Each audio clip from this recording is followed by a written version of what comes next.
guys, can you hear or see me? Oh my goodness. Can you hear and see me? Um, oh no. I just kept right on talking.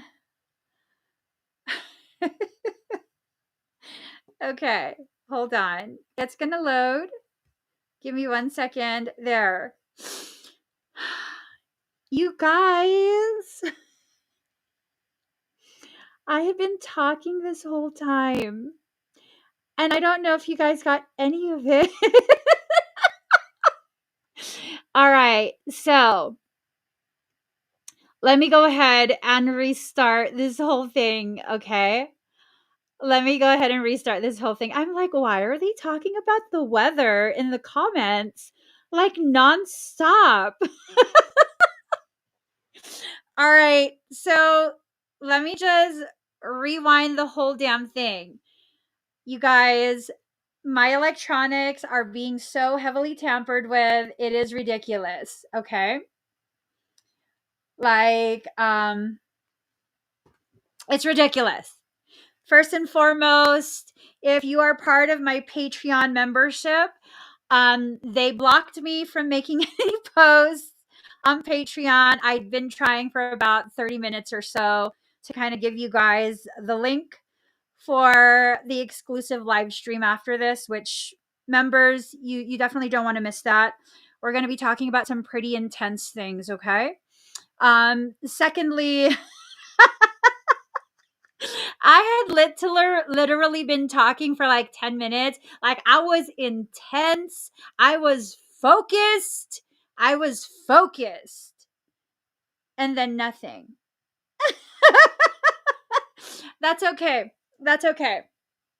So it just all it means is I'm gonna have to do a little bit more cutting when I go to edit this to load it as a podcast. That's fine. We'll start right from the start. Can't stop, won't stop. I will not stop.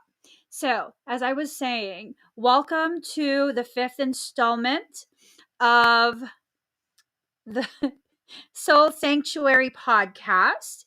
It's episode 5. We're going to be talking about narcissists and empaths. Narcissists and empaths. First and foremost, what is an empath? It tends to be a person who maybe in their childhood, young adulthood, at some point in their life, they were forced to live in an environment that felt very unsafe.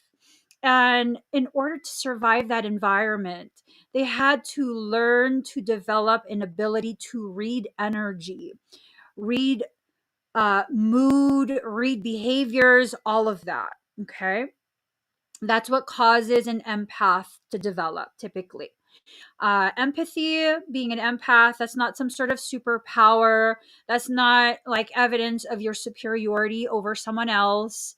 No, that's evidence of you having lived through something pretty traumatic. Pretty traumatic, okay? You're not a broken person. You are a completely whole person. You are a whole person. Now, if you don't understand where your empathic abilities are rooted in, there's a likelihood that you'll probably live your life being very sensitive to environments. And because you're not looking at what the root of it is, you're probably going to cross paths with someone who has narcissistic behavior at some point in your life. Now, I am not a psychologist. I am not a therapist. I am not a social worker. I am not any of those things. This live stream is not about diagnosing. Okay. Let's not use this conversation to try and diagnose someone. Leave that for the people who are licensed to do that. This is a conversation to kind of help us understand where we are within our life, like, why are you the way you are? And is this nothing but a trauma response? We have to make sure we take the steps to begin understanding ourselves, or else your life will teach you about you in a more challenging way using adversarial techniques. Okay. So, narcissists, I was saying to myself, because you guys couldn't hear me for 10 minutes, I was talking about how basically, as an empath, if you don't take a look at the root causations of some of your perceptions, at some point in your life, you're going to come across another empath. You're going to cross the path of another empath, and it's going to be something where, how's that going to work out? Is it going to be good for you? Are you like, oh, twin flames, it's someone who is my equal, it's my partner in life, and it's this, and this, yay. No, what usually ends up happening is you come across an empath who's more fractured than you. And sometimes when someone has early development of empathic abilities, and they have specific types of childhood experiences, specific types of family dynamics, certain types of parental techniques that are placed upon them, they end up becoming very dark, very unbalanced. They become the narcissist. The most toxic narcissists that I have ever come across are highly empathic. Highly empathic. They know exactly what to say to disarm you. They know exactly what to say to be able to harvest information from you, about things they can exploit to further control you, to be efficient in that control of you. All of these really scary things, they're your dark aspects, malignant versions of your shadow. If you're not going to address what you need to address just by facing it head on within yourself, it will be projected outside of you at some point in your life. Now, I'm not trying to scare you.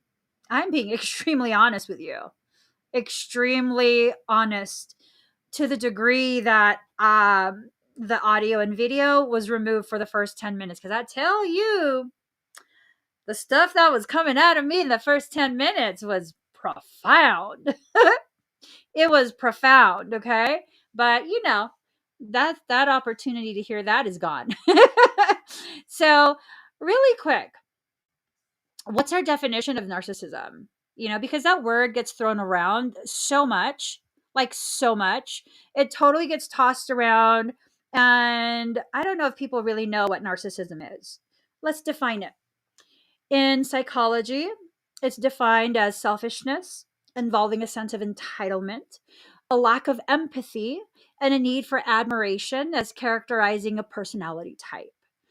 In psychoanalysis, it's self centeredness arising from failure to distinguish the self from external objects, either in very young babies or as a feature of mental disorder. So, those are very specific, right? Now, the thing is, we all have narcissistic tendencies to varying degrees, of course. The entirety of the self love journey, it's a form of narcissism. It's a journey of narcissism, a healthy type of narcissism, where that selfishness is something that you need because you're an overgiver. You are constantly depleting yourself. And so it's a turning back into the self to address your needs, to begin loving yourself. If you're doing this to be healthier, not with the intent to dominate or hurt other people, like you're just trying to find yourself, and when you realize your chosen behaviors are hurting other people's feelings, you feel badly, and you modify those behaviors so they're not as offensive, um, they're not as abrasive. That's not narcissism. It has a narcissistic tinge to it, because of the definition of what narcissism is, but that doesn't make you a narcissist. What we are talking about are the people who have actual like malignant type behaviors. They're actually malicious. Empaths are the key to understanding why they are drawn to you. It's your empathic ability, your ability to place yourself in their shoes, to understand that something has happened to them sometime in their life. They don't even have to try to make excuses. You do it for them. What I've found dealing with so many narcissists over and over and over through the entire course of my lifetime, when you're willing to make excuses for the narcissist, you become their favorite target. They are very insecure, very weak-minded individuals. That's why they consistently need that toxic supply, that narcissistic supply. Why? Because they're extremely insecure. They need to know that there's someone else that's weaker than them, someone else that is not as smart, someone else that's this and that, and all of these other things. And it's like, how do you fit in there? Well, part of that development as an empath, there's fight, flight, freeze, and fawn. Some empaths, we learn how to use fawning in order to survive our childhood, survive our young adulthood, survive a relationship. These lead to conditions that would cause an individual to defend the person that's harming them. Um, you've heard terms like battered wife syndrome. That's a form of psychological condition where you will defend the person who has been harming you, who has been emotionally, mentally, physically battering you. Why? Those are empaths who learned how to use fawning in order to survive.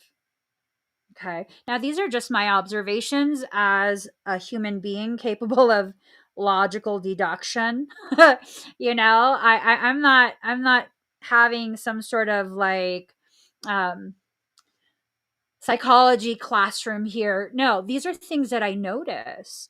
I'm highly sensitive to other people's intentions, their energies, their emotions. Why? I was raised by a narcissist. I had to learn very, very early on. I had to learn very, very quickly when to be quiet, when to speak up, what I can say, what I cannot say, if I should leave the room, if I should cry more quietly. Okay. These are things that I had to learn. I wasn't being taught these things. I was observing the environment and learning how to survive it. This is why, gosh,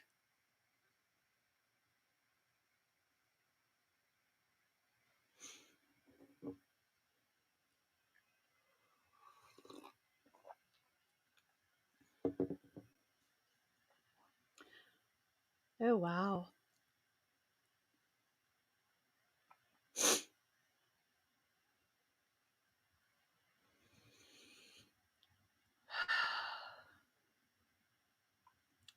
Totally didn't expect that.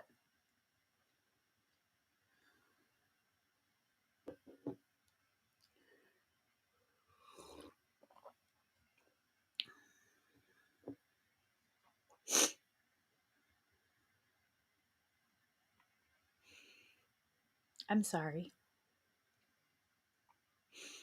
I just had to process. What I was going to say is this is why I refuse to identify as a survivor.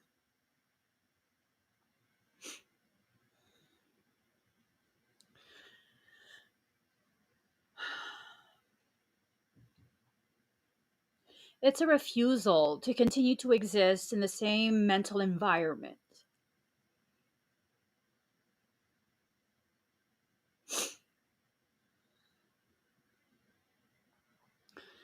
It's a refusal to no longer be that child that simply was told that I had to be a byproduct of the environment. To identify yourself as merely a survivor is to continue to give the power that was taken from you, that you gave away, to continue to give it to someone who's not worthy of it. So, 9 signs of narcissism. This is from manofmany.com. The first one, lack of empathy. Lack of ability or willingness or capability, really, to see how your behaviors and your logic, your words are so detrimental to other people, to the people around you. Narcissists have a tendency to be very manipulative. They will take anything and everything that you say and they will manipulate it. Okay? They will twist it in a way that's most beneficial for them. The third sign of narcissism, according to manofmany.com, projection. It's said that what a narcissist accuses you of can absolutely be received as a confession. You in a narcissistic relationship? Are you in a relationship with a narcissist? They're accusing you of cheating. Guess what? Guess what they're probably doing? And you're left wondering, like, why do you keep accusing me of that? I never even leave the house. Like, why can't I do enough to show you that I love you? And it's not about love. It's not about love. I've learned that narcissists are incapable of even loving themselves in a healthy way. So they're absolutely not capable of loving you like that. You're not going to love them into wholeness. You're just not. Your presence as an empath enables them. It empowers them to continue to be as toxic as they actually are. Number 4, emotionally cold. They can be very, very cold. It's your fault. You made me mad. It's your fault. You did that. That's what you deserve. That's what you get. Very emotionally cold.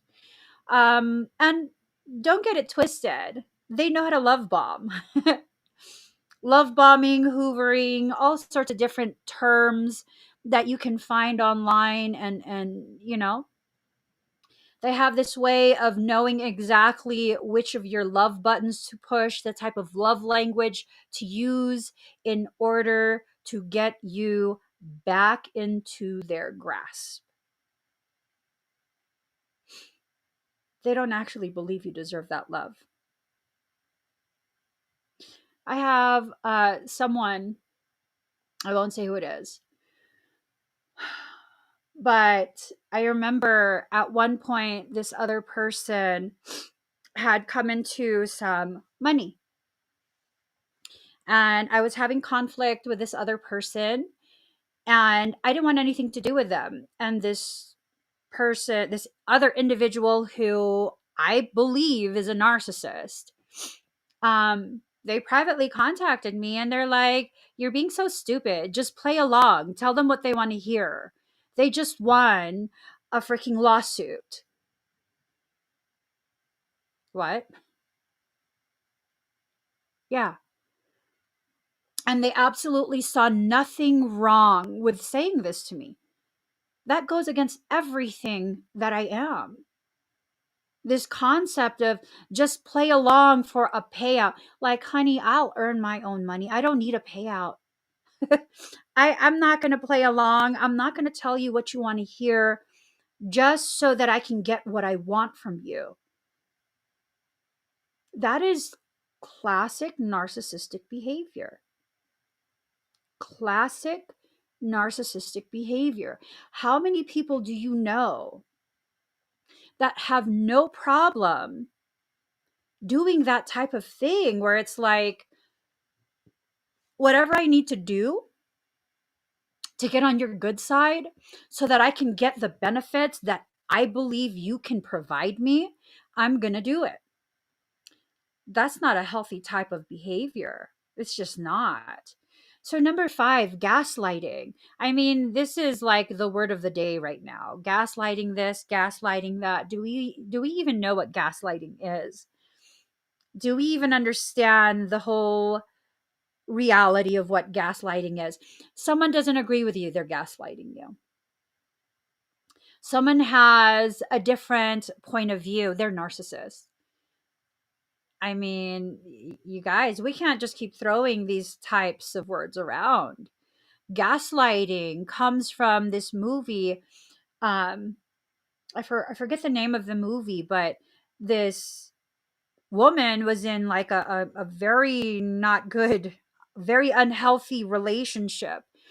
And I think something like there was a lantern, and every time she would leave the room, her predator would blow out the lantern. And it got to a point where she thought she was crazy. Like, the lantern was on when I left. Why is it turned off? That's gaslighting. It's the process that someone takes to deny you of the reality that you are living. They refuse to validate what you have lived through. I once had a former business associate tell me that the entire body of my work is nothing but a scam. I mean, they didn't use those words, but they said that parasites are not real, demonic things are a figment of your imagination, and you're just scaring people into buying sessions. Okay. Now I'm pretty sure I went through what I went through for most of my life. I'm pretty sure of it. You're not going to convince me that I didn't experience the things that I experienced. It's not going to happen. That's not going to happen. That's a form of gaslighting. When people try and convince you that your perception, that your life, that your experiences are invalid because they said so. They're invalid because they said so. Yeah, no, no. And as an empath, when you feel someone truly, truly believes that, what happens? You start to question if you're crazy. Here's the thing, okay? I was once speaking to a therapist when I was like in my early 20s. I was speaking to a therapist, and I diagnosed myself with all sorts of different things. Self-diagnosis, man. Self-diagnosis is wicked. So I diagnosed myself with all these different things, and I was seeking actual licensed mental health assistance. And she told me people who have gone insane do not believe or even question their sanity. They don't believe they've gone insane. People who are truly bipolar, um, they don't think they're bipolar. They don't come into my office asking to be placed back on medication to prevent an episode. They have to go through the entire high and low, the manic, all of that, and hit rock bottom before their family basically forces them to seek help. And that's when I realized, oh, I'm not actually broken. I'm just highly sensitive to my environment. And when I'm in an environment as an empath, when I'm in an environment that doesn't give me permission to be who I am, it very negatively impacts me. There's nothing weak about recognizing that. That's not a declaration of weakness. Do you understand how powerful you have to actually be in order to get to a point where you can be that real and that raw and that honest with yourself? Do you understand what level of self-love you have to dive deep into to be able to do that, to look yourself in the eyes and tell yourself, So, Queen of Hearts asks, do you think they gaslight you because they can't process the truth? Um, Me personally, I believe gaslighting is done not because they can't process the truth, but because they actually know the truth. And it goes against what would support their domination over you. It's not for a lack of knowing, it's not for a lack of processing. It's a refusal to accept the reality that they are not how they are pretending and presenting themselves to be. Narcissists pretty much do not show you who they are until they've actually got you dependent on them. Yeah. I remember I was talking to someone who I went to like grade school with, and my parent was like very present in school activities and stuff. Whenever we'd have field trips, he would volunteer to drive, and very charismatic, very charming. And this girl that I had, she was a really close friend of mine in grade school. We're now like full grown adults in our mid to late 20s, maybe even 30s, and we've reconnected on social media. And she's asking how my parents are, and I'm like, oh, they split up and this and that. And she's like, oh my gosh. And she's super shocked. And I had shared something regarding my male parent. And she's like, what? Oh my gosh. Are you serious? I would have never guessed. I was like, yeah, that's how you know they're a clinical narcissist. That's how you know. Like, if people looked at my life, they would think that I was living a silver spoon life, because from the outside looking in, like, oh my gosh, she has all these fancy things, like she's 16 years old and she drives a freaking Mercedes 560 SL, and when she's not driving that, she's driving a Mercedes 560 SEL. Honey, that was a show for the world. It had nothing to do with the reality of what was going on at home at all. At all. Everyone used to think this entire lovely story that was created by the narcissist of the family. And then when the truth started coming out, because unfortunately they took their attack on family members too far, and it spilled beyond the comfort of the walls of our personal home. They couldn't stop the truth from coming out anymore. Too many people knew. Too many knew. And boy, were they mad. Boy, oh boy, were they mad. And that's the thing. They were never in denial of the reality of what was going on. They just didn't want anyone else to know.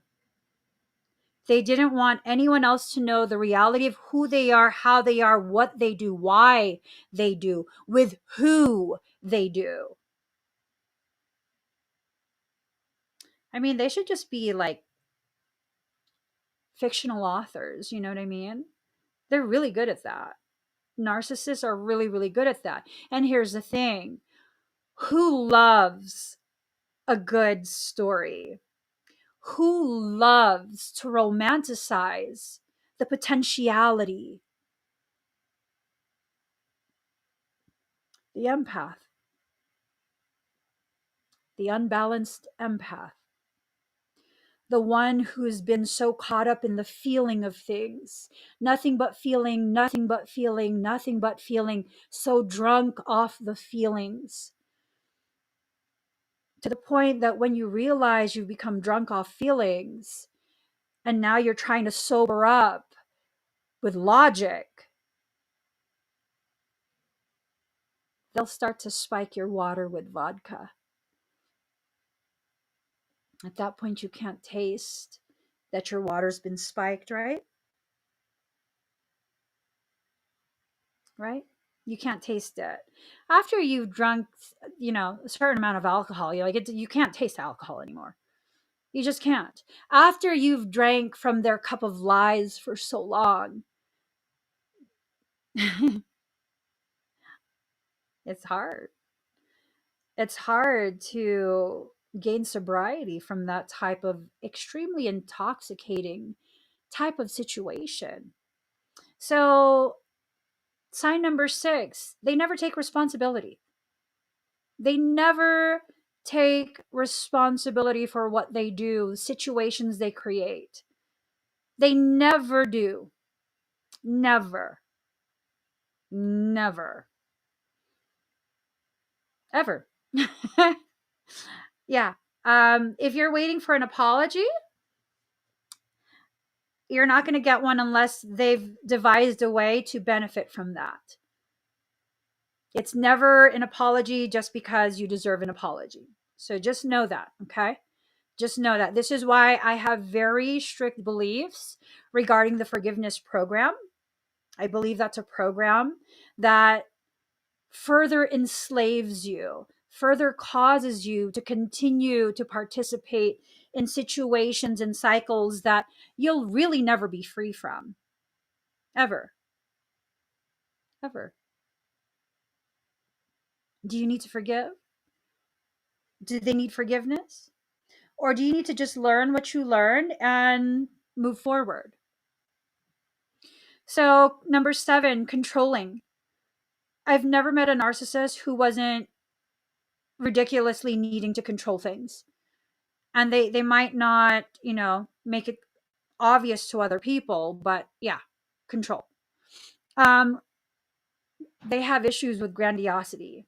They like to pump themselves up and be this thing, you know what I mean? Like this huge thing, larger than life. They are the best. They are this, they are that. And I'm just like, who cares?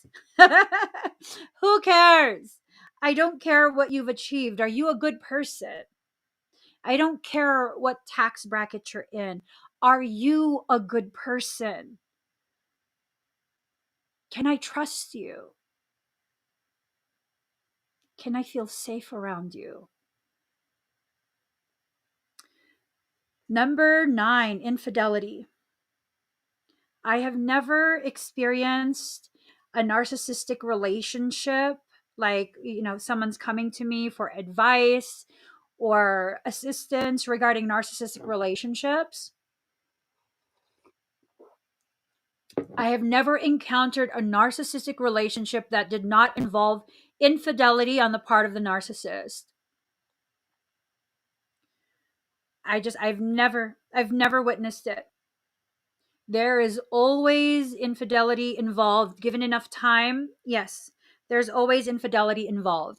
And for the members of Patreon and those who have signed up on the website, the soulsanctuary.love, when we go and talk in the private member chat after this, yeah, no, I have a lot of things to share with you guys about narcissistic type of behaviors and all of that. Number 8 was grandiosity. That was number 8. If you guys want to look over that list that I went over, it's on manofmany.com. It's 9 signs of narcissism. So, oftentimes what happens when an empath, quote unquote, falls in love with a narcissist, is it really love? Did you really fall in love with the narcissist? I mean, maybe you don't call them, like I have a really good friend. She's in the middle of, some narcissist stuff with, yeah. And I was telling her, like, girl, I'm so sorry. Like when I actually spent time with you guys, like, have you ever noticed I've never allowed myself to be alone in a room with him? Like, if it's just me and him in a room, like, I'm very quick to, like, oh my gosh, where's Frey? Where are my kids? Where's Frey? Like, I try my best not to project externally that I'm freaking out, but I never allowed myself to be alone in a room with him. And she was like, I noticed. And I was like, did you ever wonder why? And she goes, well, I just kind of figured, he is how he is. And I was like, I'm not going to say that he tried anything, but I will say I picked up on certain thoughts, certain perceptions from him that caused me to feel like I should never, ever, ever be alone in a room with you, because I would never disrespect my friend in that way. I would never allow myself to be in a situation where there's a potentiality that I will have impressed upon me, forced upon me, a situation that would disrespect her trust in me. And, conversation continued. And what she said was, I always just thought he was an asshole. I didn't realize he was a full on narcissist. Yeah. Full on narcissist. I didn't want to see it then either. A lot of times the narcissist flies under the radar because of their association with a beautiful, sensitive, extremely loving empath. Like I saw with that, he was extended my trust and my respect because I love, trust, and respect her. And as her spouse, I extended that to him, making sure I always kept my distance. I see now also with my parents, my mother is an empath, highly sensitive, extremely giving, very, very generous, pretty gentle with everybody. It was because of her. She cloaked him quite a bit. She cloaked him because she's so sweet. Everyone always just assumed, oh, they're a cute couple. Mm-mm. Mm-mm. No, no, not at all. Not at all. I want you to think, do you know any couples that you just love? And one of them is just ridiculously sweet. Something feels off though. Something just feels off. You don't know what it is. Think on it. Do you see these low key type of signals that the sweet person is being controlled? That they're afraid to do things because they don't want to make the person mad, but they're not going to tell you that. They're going to give you another excuse. Um, my mother's sisters would consistently ask her to go out, right? I mean, they didn't do any crazy things. They would just go to each other's house, cook, sometimes go to the mall, go to casino. They never did anything crazy, right? Well, from what I remember, she used to always have an excuse as to why she couldn't go. And I mean, until he left, she always had an excuse. Do you know people like that? They always have a reason why they can't do this or do that. My former best friend, she always had a reason why she couldn't, talk on the phone and this and that. Um, and I always felt like I had to tiptoe with her. I always felt like I couldn't say anything even remotely against him, against her husband, because then he would tell her to cut me off. Yeah. To the point where when he cheated on her and she asked me, I was the only person in her life that was like, well, I mean, I know you love him. Even I got programmed by her narcissist. Yeah. So if it's not love, what is it? Is it possibly a trauma bond? So what's trauma bond? Trauma bonding occurs when a narcissist repeats a cycle of abuse with another person, which fuels a need for validation and love from the person being abused. The narcissist will condition someone into believing that these toxic behaviors are normal. Yeah. A trauma bond happens when you have been traumatized and then you work so hard to be worthy of that love again. Sometimes it starts when you guys experience maybe similar traumas, either together or before you meet or separately, and you already know each other. You guys experience similar traumas and you use each other to lean on. You lean on each other, and it works for that moment, maybe a prolonged moment. But the moment one of those two are ready to heal and move forward, the other one won't allow you because they don't want to heal.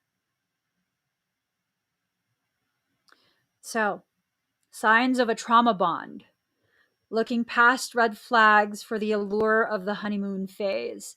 Have you ever heard someone, or have you heard yourself saying, if we just need to work on it because it was really good before, like, before this happened, before that happened, like we used to be so happy. We used to be so happy together. Like, I don't know what happened. You trauma bonded. That's what happened. A trauma bond begins with promises of love, trust, and safety. Have you felt like, because, oftentimes the empath is the one super busy asking all the questions, like, how are you doing today? How was your day? Oh, what did you do today? Oh, you look so good. Where did you get that? How do you feel? Are you thirsty? Do you want to rest? Do you need me to help you? I can do that for you. He's the empath, right? And then here comes someone, no, have a seat. You're beautiful. You're amazing. You should be treated like the queen that you are. No, you shouldn't work anymore. You deserve to stay home and be taken care of. So you stay home. And it's good for a little bit until it's not.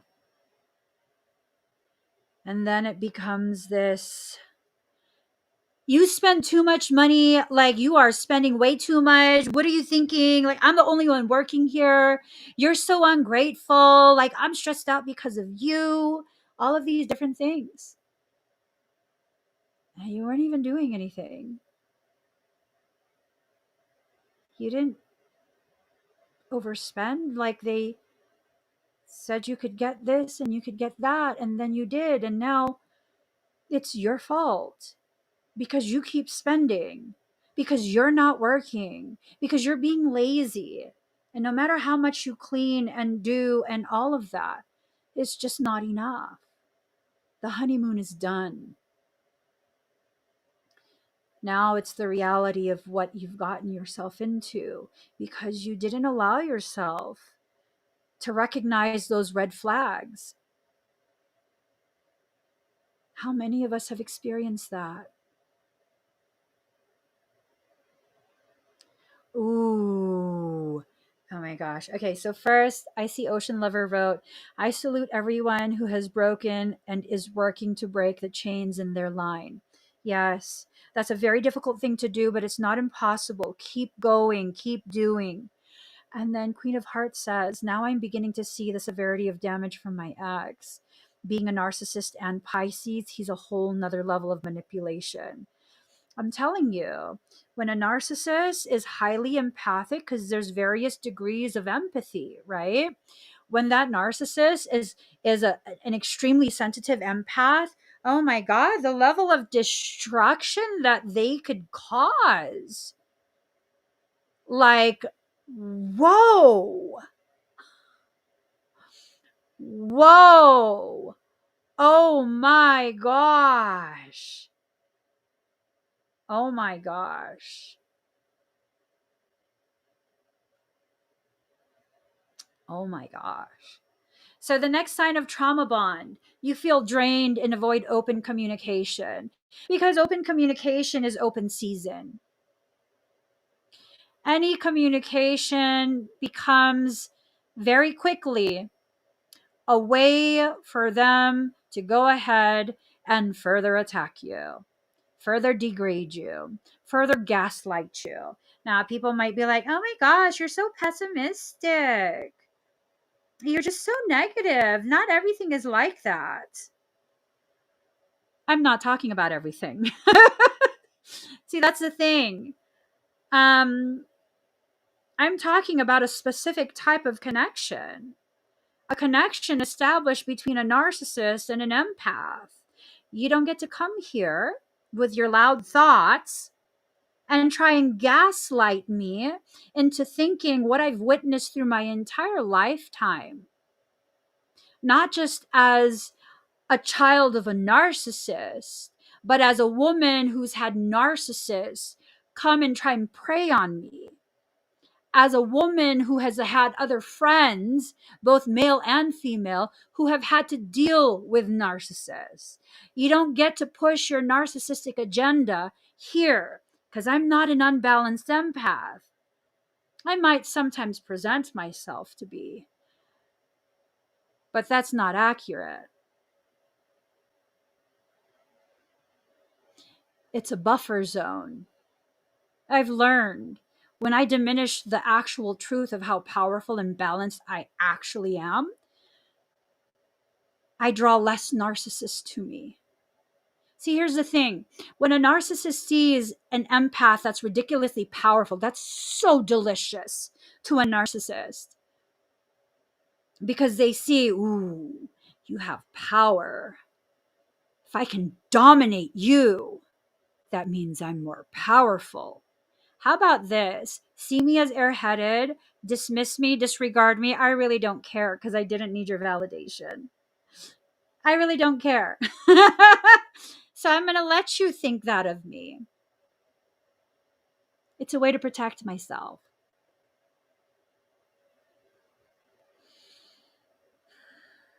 We don't allow strangers to come into our spiritual homes.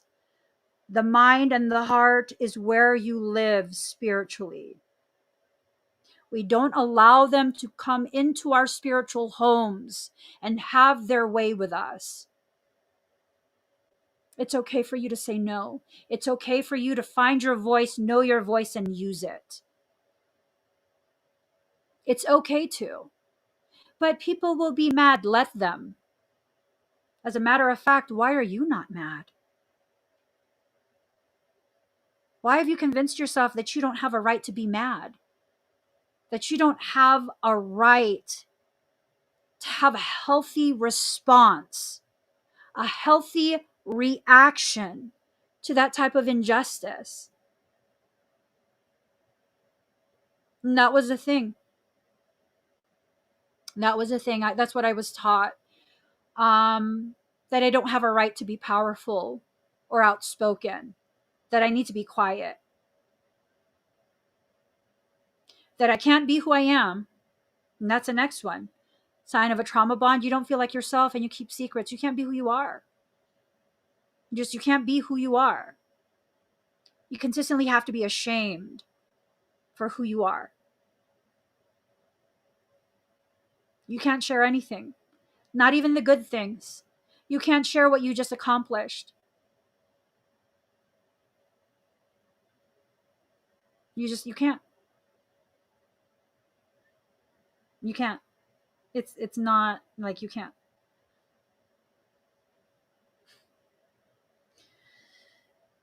Defending your partner's bad behaviors. When was the last time you were honest with yourself about someone else's behavior? That their behavior is bad, that they're toxic.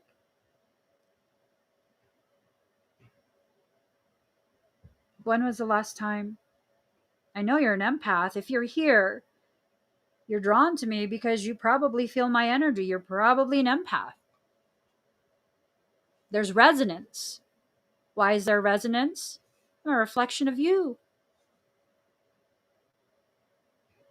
Empaths are drawn to each other. When was the last time you made a conscious decision to not defend the actions of the person who was the most hurtful towards you? When was the last time? Persistent loyalty in the face of danger.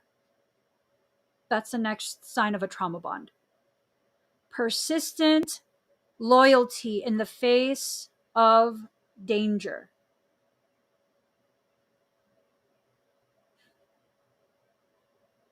I've witnessed so many narcissistic connections in my lifetime. And I've learned I'm not going to copy any of those behaviors. Why do you think I'm no longer afraid to lose anyone? If I'm meant to live alone, I will. There's nothing I can do to stop that. And it's not this sense of like, I feel disempowered and that's just how life is. No, it's this thing of, no, I'm perfectly fine by myself. I like myself. You can't use your presence in my life in a weaponized manner. Like, if you want to withhold yourself, go ahead. Oh, you're going to miss me. We'll see. I'm not even joking. We'll see. Probably not. If you're toxic, probably not. I'll probably find myself, instead of missing you like you think, I'm probably going to find myself talking absolute caca about you to myself in my head. Because once you're gone and you're no longer there to disrupt my ability to see clearly, I'm going to see how clearly I can possibly see. And when I do that, oh boy, I'm going to become very clear on how toxic you are. And thank God I dodged a bullet. Thank God I dodged that bullet. Yeah, no. You think I'm going to miss you? Everyone who's ever withheld themselves from me, how'd that work out? Did you find me chasing after you? Begging you? I don't know. Maybe I'm full of myself, but I've seen myself thrive in your absence. The people who thought I would fail because you're gone. No. All you did was clear space for healthier people to come in, to step forward into their rightful spot in my life. See, empaths, so long as you hold space for those who are toxic, you will continue to be surrounded by toxicity. You deserve more than that. You deserve to enter into a place within your life, within your journey, where you are free to accept how amazing you are, how much you deserve. I'm not talking about you deserve to be catered to. You can cater to yourself if that's what you want. You know what I mean? You can cater to yourself if you want to be catered to. Like, there's times where, if you're raised by a narcissist, you have to make sure that you always check yourself, that you're not repeating these narcissistic things. So my husband cooks all my meals, pretty much all my meals. And when I find myself becoming highly critical of, like, oh, he didn't give me the proper ratio from veggies to protein, I got to tell myself, honey, sit the hell down so you can stand up and make your own damn meal.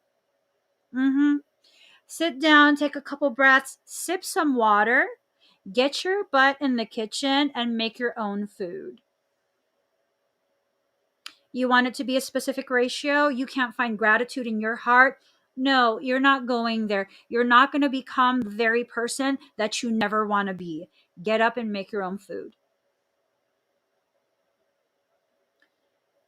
When you have existed with a narcissist long enough, and I've seen this time and time and time again,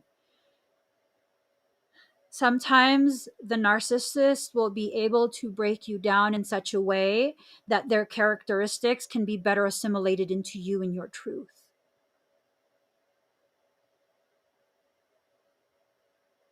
Ooh, I told you, boo. I told you, boo. Yes. See what I'm saying? See what I'm saying? Aset said, I had a rude awakening this morning when I asked him to cut me a non refundable check, not a loan, but a gift in a large quantity. I bet you he wilded out. Girl, I'm telling you. You know how many silly boys have been like, I'm going to buy you a house. I'm going to buy you this. I'm a teen. I don't need you to buy me anything. You want to buy me a house so I can be a kept woman and do whatever you tell me to do? I don't think so. I don't think so. No. I would rather work for my little ass apartment and know that I did it myself and be completely free in my life. Whew. I'm so glad you listened to me. I was like, no, don't take it. Don't take it. Mm-mm. He wants you to succeed. See, I said, if you could please share some of the, zingers that you were told in order to get you to agree to them taking care of you. That and that's the thing with narcissists. They look at the way an empath feels so deeply and struggles so profoundly with that simple human existence. And it's not necessarily like, all empaths are broke and this and that. No, it's this like depth of feeling. It causes you to struggle. When you have to go to work and someone toxic has to work with you, you have to work with them, and now you're exhausted. Oh my gosh. The narcissist sees that, and you know what happens? Oh, baby, you don't need to work. You should just stay home. You don't got to deal with that. I'm going to take care of you. You just stay home. You do the cooking and cleaning and stuff. I treat you real good. No, you do that yourself. Do that your damn self. No, don't believe it. Don't believe it. When you have that little voice in your head, in your chest, telling you, like, this is off, something's off. Is it just because you've conditioned yourself to believe that you don't deserve? Or is it because you can feel it? Something's off, something is wrong, and you don't know what it is. What I learned, this is one of the most powerful things that an empath can do. If something feels off, don't do it. Pause. Just pause. Pause. People who are using you, when you pause, they can't rush you along. They tend to freak out and they tend to snitch on themselves. During the freak out, they'll snitch themselves out to you. Yep. So Aset says, he told me he honors me, he loves me, he wants to uplift me. Oh, y'all, please. Oh, the intrigue. Oh my goodness, girl. He's good. He's good. I honor you. I love you. I simply want to uplift you. Oh, it rolls off the forked demonic tongue with butter. Like just butter. It's been buttered. Just slides right off. Y'all. Ooh. Mm. They've gotten good. They've gotten real good at knowing the terms to use. They know the terms to use, the way to present it. Now, it's not to say that if something feels too good to be true, then it's too good to be true. It is to say, why are they doing this? What do they have to gain from it? What I had told Aset was, feels off. I feel like it comes with strings attached. If you really want to see, if you really want to see if he just genuinely wants to help you, tell him to give it to you as a gift.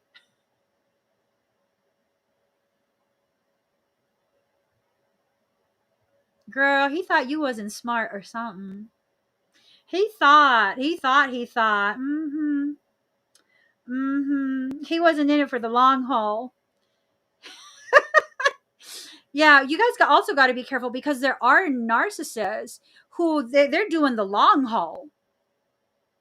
The extremely intelligent, highly malignant, the ones that would threaten your life, they'd cut you that check.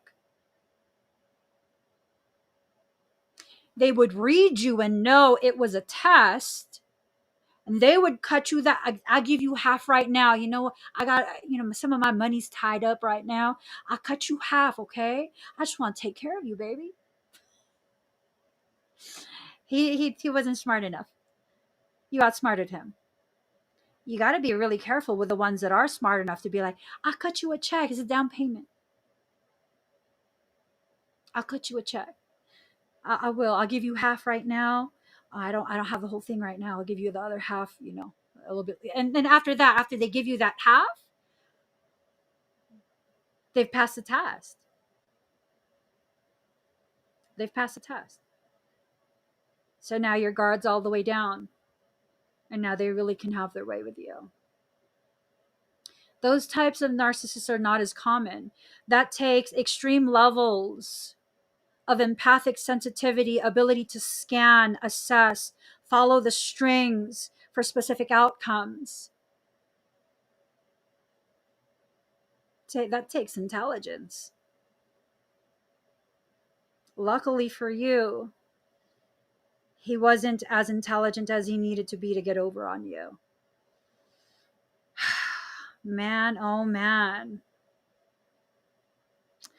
Christy K says, I should stay home with the baby. He doesn't want me to work. I can just stay home while he works. Yeah. Did he turn out to be a narcissist too, Christy K? Now, it's not just men who are narcissists. I want to make that very clear. This is not a man bashing conversation.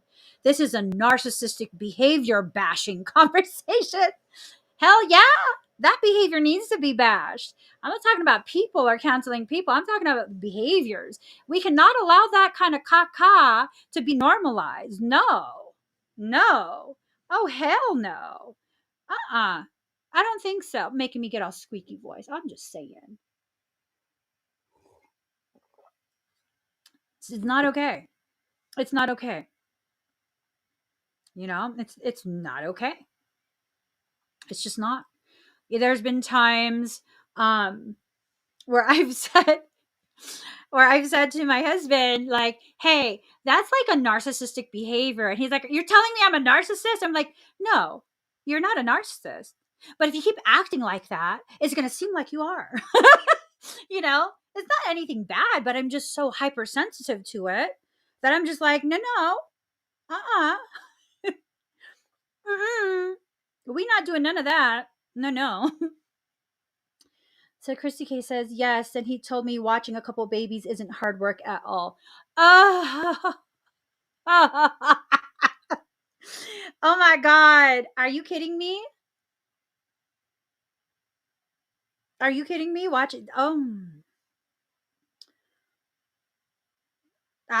sorry. I would have had to clap back with, well, you need to make more money. If you say something like that to a narcissist, you're going to drive them real mad. Don't endanger yourself. Some narcissists will actually physically harm you. Don't endanger yourself. Oh my gosh, that's just crazy. You guys, please share with me some of the experiences that you've had. How did you get yourself out of that? Was there some sort of miracle moment that gave you the opportunity to exit? And like looking back, like when you were living through that moment, it was this like destructive thing. You were super sad, like, no, I don't want it to end. And then now looking back, you realize like, oh my gosh, that saved me. Oh my God. That saved me. Thank God they left. Like you look at Selena Gomez. Oh my gosh. Oh my goodness. I look at Selena Gomez. I'm like, girl. She has that song. Look at her now. I'm just like, girl, that's right. Look at you now. That's right. Yeah. So Lisa Ann says 2.5 years out, I'm finally detoxing my brain and now enjoying a much healthier relationship. Whoo, baby boo. That's powerful. The reality of that process and the owning of it. Whoo, that's powerful. It's taken Lisa Ann 2.5 years to start detoxing her brain from that toxic relationship. You guys, please give yourself the time to process. When you first exit out of this narcissistic connection, you are going to need quite some time to simply grieve. To grieve. Because then comes the reality. Was any of that even real? Did any of the things they said, was it real? Did they really mean it?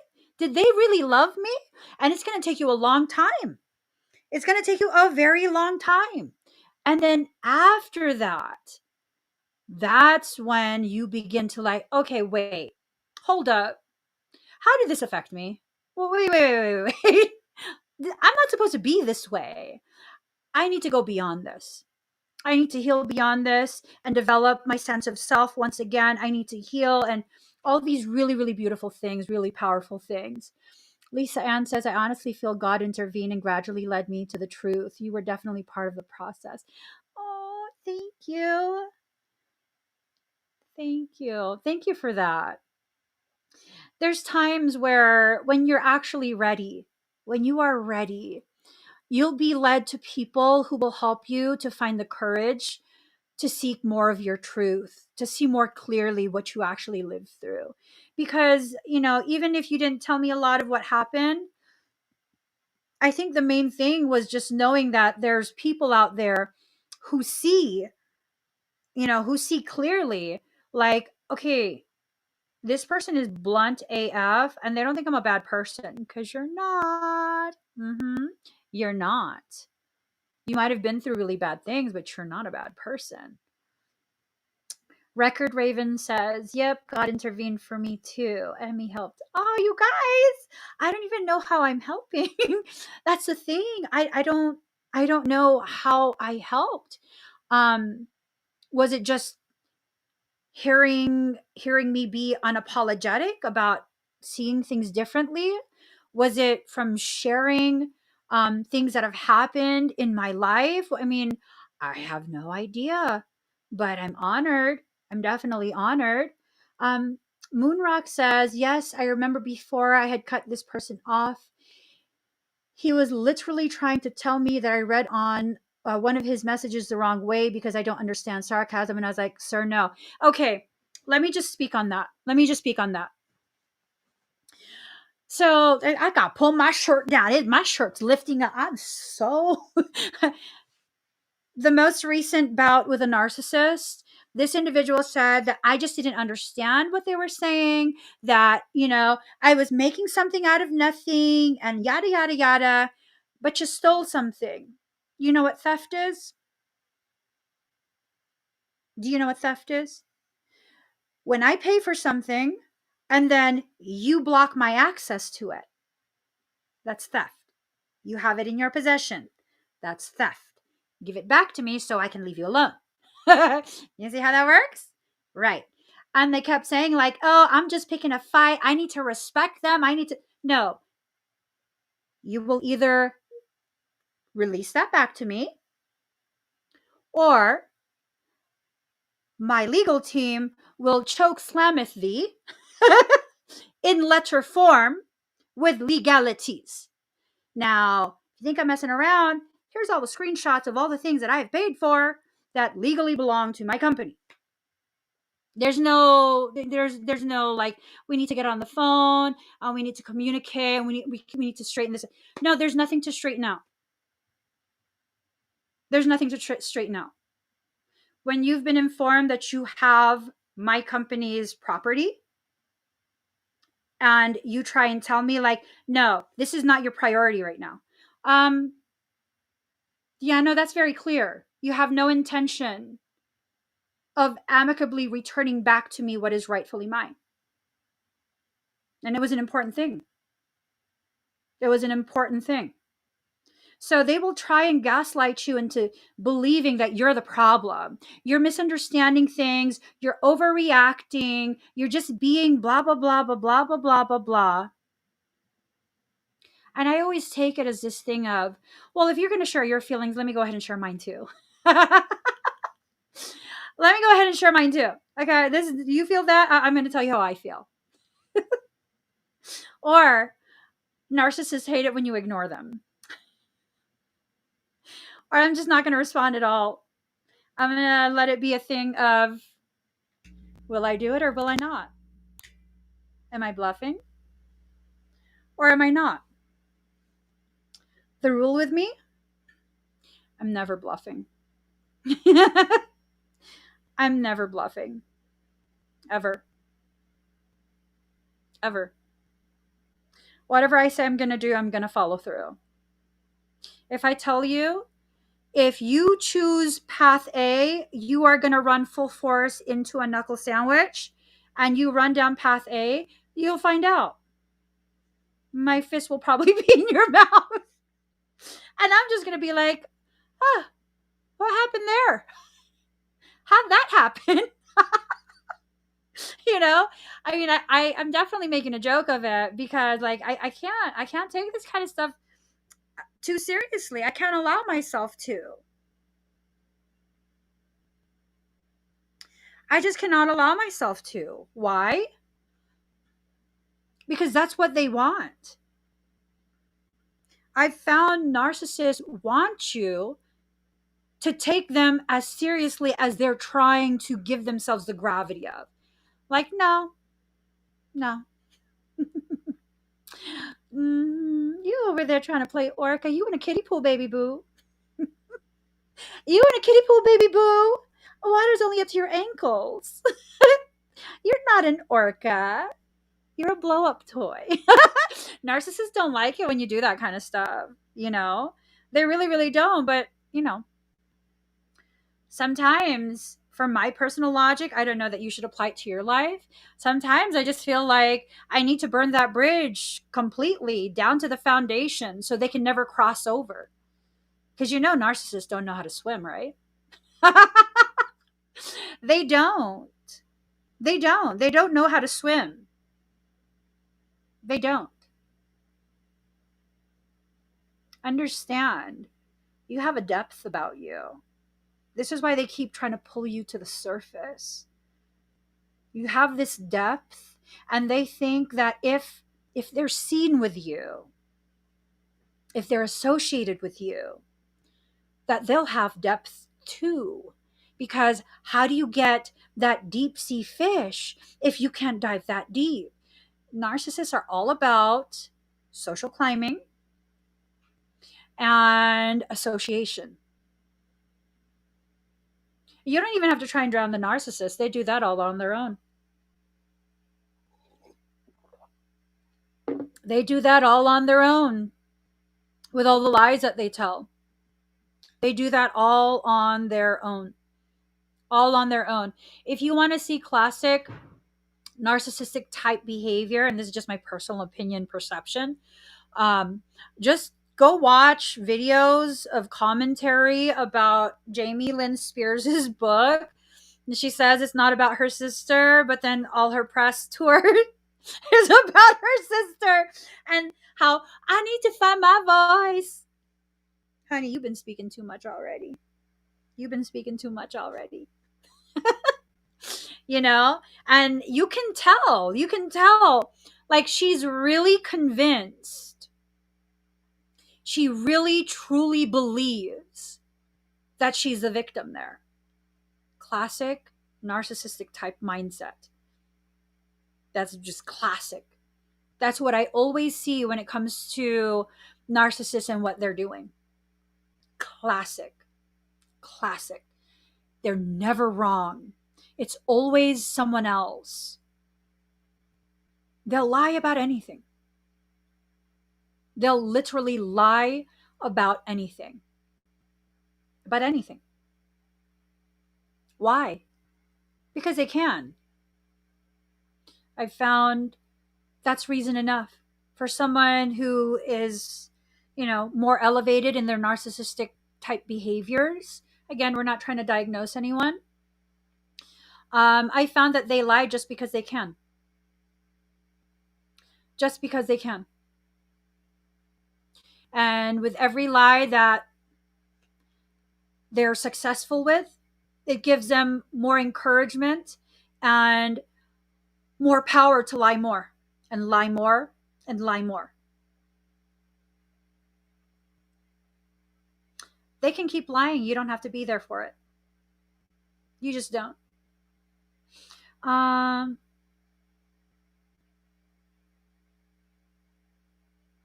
oh, wow. Queen of Hearts, I'm very sorry. I was indirectly asked to leave my sons due to dad and wife wanting to have a party.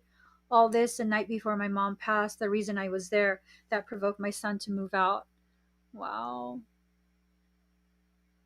Wow. I think if you see that as he's no longer your problem and just completely no contact, that's the thing. They constantly, they will say and say and say that they want no contact. They don't want anything to do with you. They don't want nothing to do with you. And then that's all they ever talk about is you. They want contact. Hmm. They want contact. They want to continue to be in your life. So I feel like the greatest way to correct narcissistic behavior, completely clean cut. Take your sharpest knife and cut it completely clean off. No jagged edges. No place for reattachment. Just cut it completely off. Cauterize it even. You have to make a decision. If you're an empath and you're dealing with a narcissist, you have to make a decision. Now, the decision is what leads to the actions that you will eventually take. If you are in a dangerous situation where your narcissistic connection involves intimidation, involves physicality, please be careful. I invite you to watch the work of Dr. Ramani on YouTube. She is licensed. She does have a specialty with narcissism, and she would be a better place to get advice in how to proceed. Okay, we're just having a casual conversation here. I don't want you to make decisions that are rash, that put you in some type of physical danger. You have to have a plan in place if you have a dangerous narcissist in your life. Nothing sets a narcissist off more than the day they realize they've lost control over you. And they will have zero cares as to the collateral damage. Zero cares as to the gravity of the destruction they're causing. Hey, you're leaving? I'm going to destroy you. That's what I see their logic is. I can't have you? No one else can then. I didn't give you permission to leave. I'm not done with you. Now you're fully destroyed. Okay, now I'm done with you. Now you can go because I told you you can. That's narcissistic behavior. I'm not talking about narcissism as in a slight tendency here and there of being inconsiderate. No. If you're in a relationship where you're scared to leave, please don't take the advice of people who have no idea what it's like to have lived through that. Don't take their advice. Don't let them talk you into a corner. Don't let them tell you how weak you are and